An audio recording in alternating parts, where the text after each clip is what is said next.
En septiembre de 1952, el pueblo de Flatwoods era apenas un punto olvidado en el mapa de Virginia Occidental, un conjunto de casas humildes rodeadas por montañas, caminos de tierra y un silencio que parecía eterno. Pero aquella noche, ese silencio fue interrumpido por algo que nadie supo explicar. Una luz en el cielo, una colina lejana, un grupo de niños corriendo con miedo. Lo que encontraron allí arriba no tenía forma humana ni explicación terrenal. No era un avión, ni un animal, ni una broma. Era otra cosa, algo que dejó huellas, olor y cicatrices. Hoy cruzamos un umbral hacia el caso que convirtió a un pueblo anónimo en leyenda. El encuentro con una figura imposible, un relato que ha sobrevivido generaciones sin desvanecerse. Esta es la historia del monstruo de Flatwoods, y lo que ocurrió esa noche sigue siendo una pregunta sin respuesta. Era la tarde del 12 de septiembre de 1952. El sol comenzaba a ocultarse sobre las colinas y el calor del día daba paso a un aire más fresco. Un grupo de niños jugaba en un campo de fútbol cuando una luz cruzó el cielo como una llama descendente.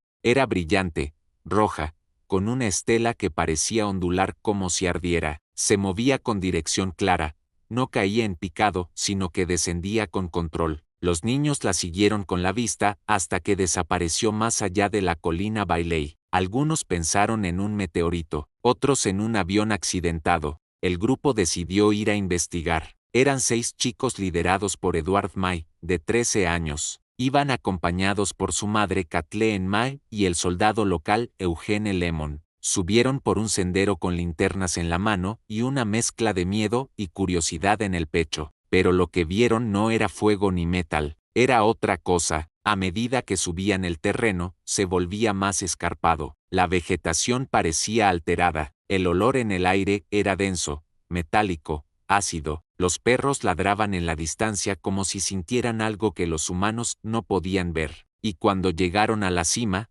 lo vieron. Entre los árboles, una figura inmóvil se alzaba sobre el suelo. Medía más de 2 metros. Tenía forma humanoide pero no era humana. Su cabeza era redonda con una especie de capucha o casco brillante. Sus ojos eran grandes, redondos y rojos. No se movía, solo los miraba. Su cuerpo estaba cubierto por una túnica verde oscuro que colgaba hasta el suelo. Sus brazos eran delgados y terminaban en garras metálicas. No caminaba, no respiraba, no hablaba. Solo emitía un silbido agudo mientras flotaba en el aire como suspendido por una fuerza invisible. Fue entonces cuando todo se volvió confuso. Eugene Lemon gritó, soltó su linterna y cayó hacia atrás. Los niños comenzaron a correr colina abajo como si una fuerza los empujara. Kathleen May apenas pudo mantener el equilibrio mientras arrastraba a los más pequeños. Nadie miró atrás, nadie intentó comprender. De regreso al pueblo, relataron lo ocurrido a la policía local. Afirmaron que habían visto una criatura no humana y que temían por su seguridad. El sheriff llamó a patrullas vecinas y subió él mismo a la colina con 2 agentes. No encontraron a la criatura pero sí algo más. Había un olor penetrante en el aire. El suelo estaba quemado en un patrón circular. Las ramas de algunos árboles estaban rotas hacia adentro como si algo hubiera descendido, y en el centro del claro encontraron una marca ennegrecida de unos 3 metros de diámetro. No había restos, pero tampoco duda de que algo había estado allí. El caso fue reportado a las autoridades militares. En esos años, Estados Unidos vivía el auge de la era OVNI. Los informes de objetos no identificados se multiplicaban por todo el país, y el gobierno había lanzado una operación oficial conocida como Proyecto Blue Book.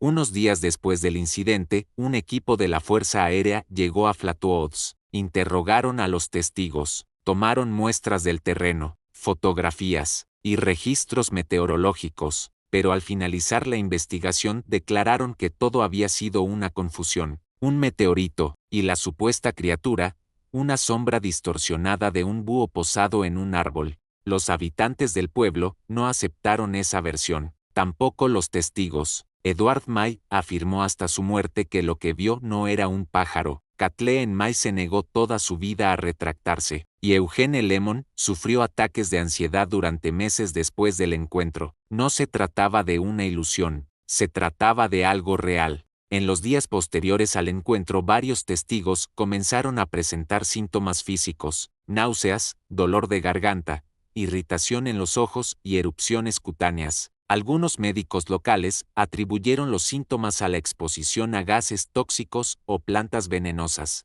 pero las coincidencias eran demasiadas. Kathleen May tuvo fuertes migrañas durante semanas. Uno de los niños sufrió desmayos recurrentes, y Eugene Lemon fue internado por crisis nerviosas. Nadie supo explicar el origen de esas dolencias, y lo más inquietante era que solo los que estuvieron cerca del claro las desarrollaron.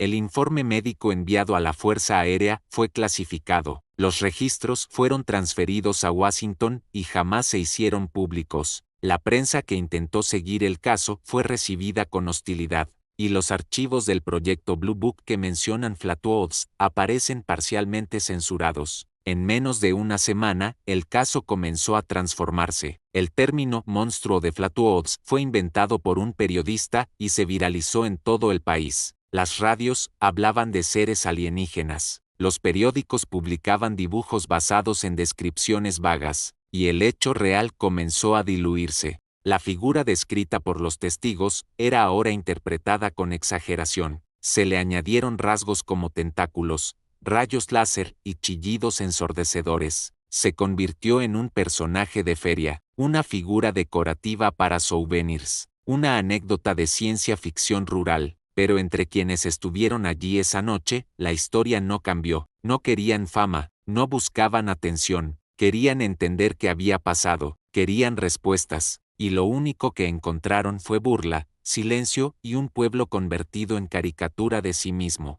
Lo más extraño del ser avistado en Flatwoods no era su forma, era su presencia, su quietud, su silencio, su forma de mirar sin moverse, como si observara, como si esperara, como si cumpliera una función que no alcanzábamos a comprender. Su vestimenta parecía ceremonial, su capucha brillaba como metal bruñido, sus ojos rojos no parpadeaban. Algunos testigos dijeron que parecía una figura religiosa, otros lo comparaban con una aparición, con una estatua animada, con una entidad que no pertenecía al tiempo. Los ufólogos comenzaron a plantear teorías. Algunos creían que era un explorador, otros que era un dron biológico, una herramienta de observación, una presencia simbólica diseñada para comunicar sin hablar. Pero nada era concluyente, porque nadie pudo acercarse lo suficiente. Durante décadas, el caso fue revisitado por investigadores privados. Escritores, científicos, ufólogos y periodistas llegaron a Flatwoods buscando pistas, hablaron con los testigos sobrevivientes, revisaron el terreno, y compararon el incidente con otros casos similares.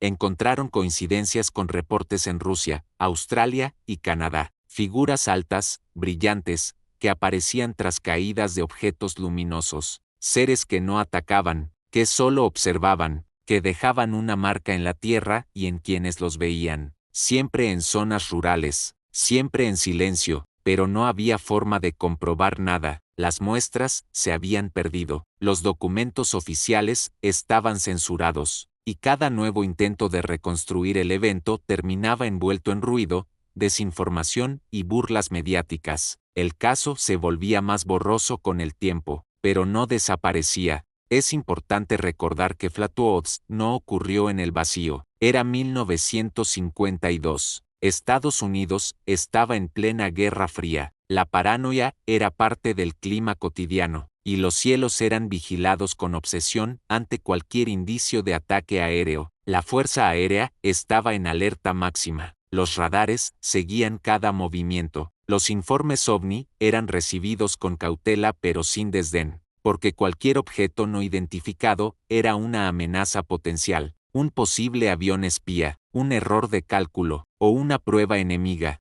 En ese contexto, el caso de Flatwoods fue procesado como algo que debía ser contenido, controlado, clasificado, no como un suceso paranormal, sino como un incidente potencialmente desestabilizador. La orden fue clara: negarlo, minimizarlo, y transformarlo en mito antes de que se volviera un problema mayor. Con el tiempo Flatwoods se convirtió en una ciudad marcada por el evento. Algunos vieron en el caso una oportunidad.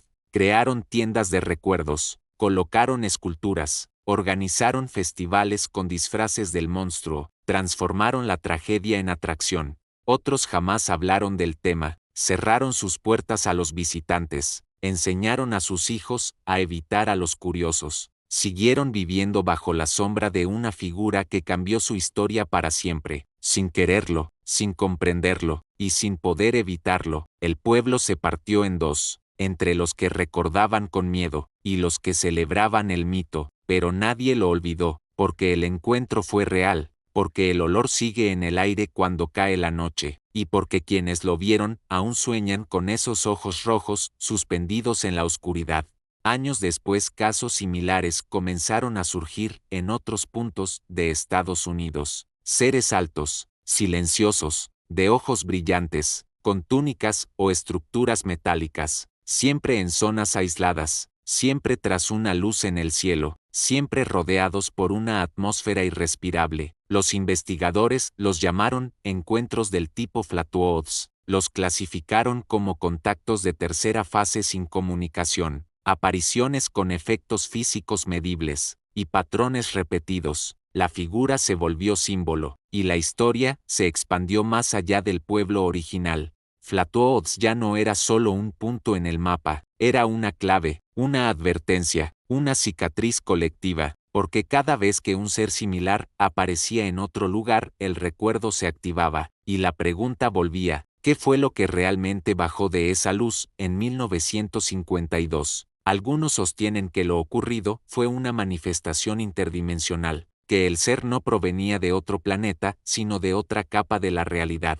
que por alguna razón esa noche la colina Bailey fue un punto de cruce entre planos. Otros proponen explicaciones psicológicas, un fenómeno de histeria colectiva agravado por la sugestión y la presión cultural, pero estas versiones no explican las huellas, ni el olor, ni los síntomas físicos, ni el patrón que se repitió en otros continentes sin conexión aparente. También hay quienes afirman que el ser sigue regresando, que nunca se fue, que su aparición fue un mensaje, o una advertencia, o un experimento, y que Flatwoods fue solo el primer punto visible de algo que sigue desplegándose fuera de nuestra vista. El monstruo de Flatwoods ha sido referenciado en videojuegos, películas, cómics y libros. Su silueta estilizada, su cabeza brillante, sus ojos rojos, son parte del imaginario de lo inexplicable, un símbolo de lo que no encaja, de lo que se aparece sin permiso. Pero la historia real es menos colorida, no tiene música de fondo, ni efectos especiales. Tiene niños corriendo cuesta abajo con miedo, tiene una madre que nunca dejó de preguntarse qué vio, tiene un soldado temblando por las noches, sin saber por qué.